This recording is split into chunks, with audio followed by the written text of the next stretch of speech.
പരമ്പരാഗത കൃഷിയെ അഗ്രി ബിസിനസ്സായി വളർത്തിയെടുത്ത കർഷക പ്രതിഭയാണ് കേളകം അടയ്ക്കാത്തോടിലെ പടിയങ്കണ്ടത്തിൽ PC ജിജു. സ്വന്തമായ പരീക്ഷണ നിരീക്ഷണങ്ങളിലൂടെ ജിജു വികസിപ്പിച്ച കാഷ്യൂ കിങ് എന്ന കശുവണ്ടി ഇന്ന് കടൽ കടന്ന് ആഫ്രിക്കയിലും പച്ചവിരിച്ചിരിക്കുന്നു. പ്രതിസന്ധികളുടെ കൊടുങ്കാറ്റിലുലയുന്ന കാർഷിക മേഖലയ്ക്ക് പ്രതീക്ഷയുടെ പൂക്കാലമാകുകയാണ് ജിജൂസ് കാഷ്യൂ കിങ്ങും അടയ്ക്കാത്തോട് മുട്ടുമാറ്റിയിലെ പടിയങ്കണ്ടത്തിൽ നഴ്സറിയും.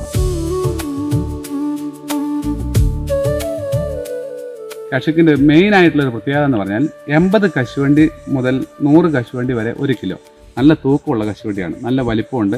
പിന്നെ മറ്റൊരു പ്രത്യേകത, മാമ്പഴത്തിൽ നിന്ന് വേർതിരിച്ചെടുക്കാൻ വളരെ എളുപ്പമാണ്. ഇത് ഇടിഞ്ഞെടുക്കാനും അല്ലെങ്കിൽ നമ്മളൊരു കൂലിക്കാരെ നിർത്തിയാൽ ഒരാൾ ഒരു 50 കിലോ കശുവണ്ടി വേർതിരിച്ചെടുക്കും മാമ്പഴത്തിൽ നിന്ന്. സാധാരണ 25 കിലോ എടുക്കുമ്പോൾ 50 കിലോ നമുക്ക് കശുവണ്ടിയായിട്ട് വേർതിരിച്ചെടുക്കാൻ പറ്റും. മറ്റൊരു പ്രത്യേകത എന്ന് പറഞ്ഞാൽ ഒരു കൊലയിലൊരു 40 കശുവണ്ടി തൊട്ട് 20, 10 അങ്ങനെ ഉണ്ടാകാനും ഇടയുണ്ട്. നല്ല ഈൽഡിങ് ഉള്ളൊരു ഇനമാണ്.